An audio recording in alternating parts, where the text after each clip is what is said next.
Morning Malaysia, it's Mugs I'm Amy. and welcome to the Breakfast with Bazaar at Kuala Lumpur Fashion Week Day 4. 3. Oh yeah, day 4. Day 4 already. Yeah, it's already the fourth day. I know, I feel like we've been living at the lounge for the past couple of days that we lost track of our days Yeah, and times. they've all kind of like meddled into like one. Yeah. But yesterday we saw some great Yesterday was pretty epic. show. Yeah.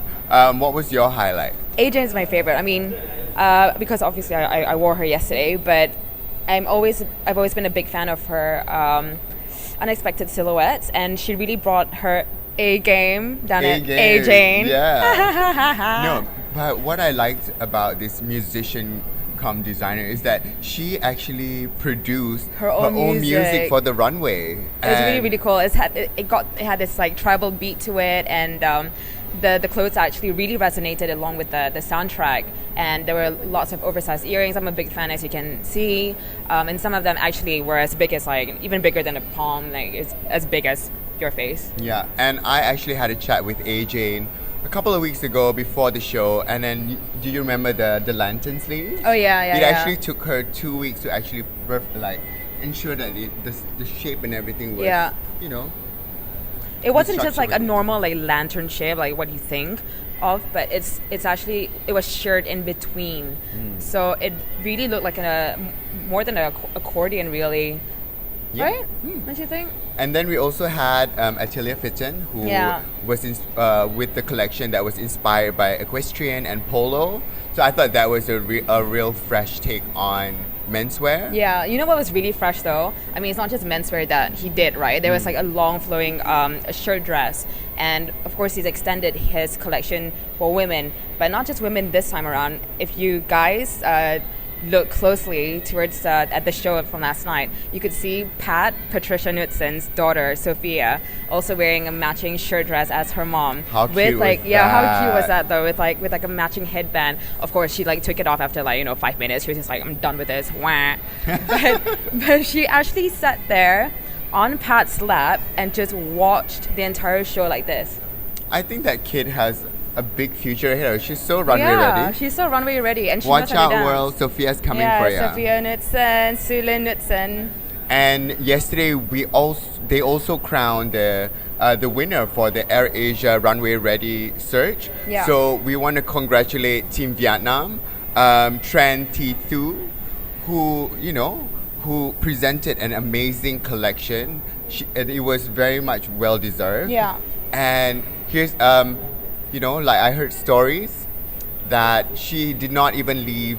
She has never left her country before. So it was her first time leaving the country to Malaysia just for this competition, and she won. And and her collection cost like less than The 300 USD.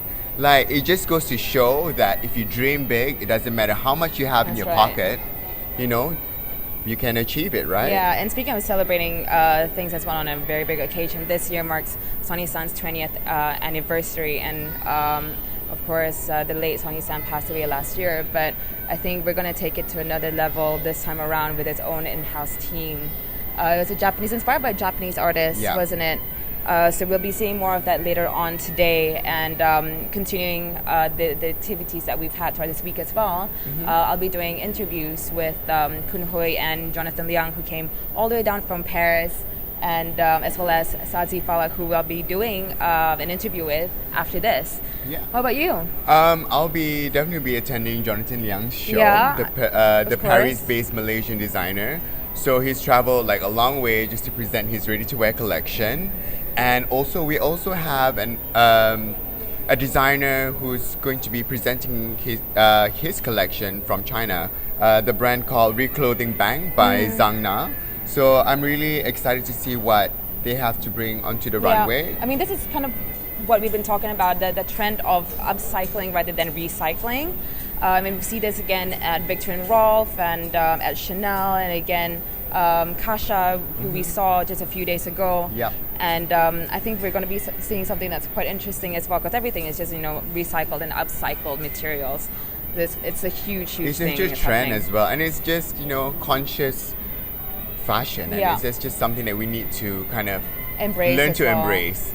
Yeah, and in terms of workshop, today we have KL Fashion Week's very own Andrew Tan and the creative director of Bobby Brown, Kimberly Rose, who Yeah. will be, doing a workshop here at BAZAAR, the Bazaar Lounge. Yeah. So yeah.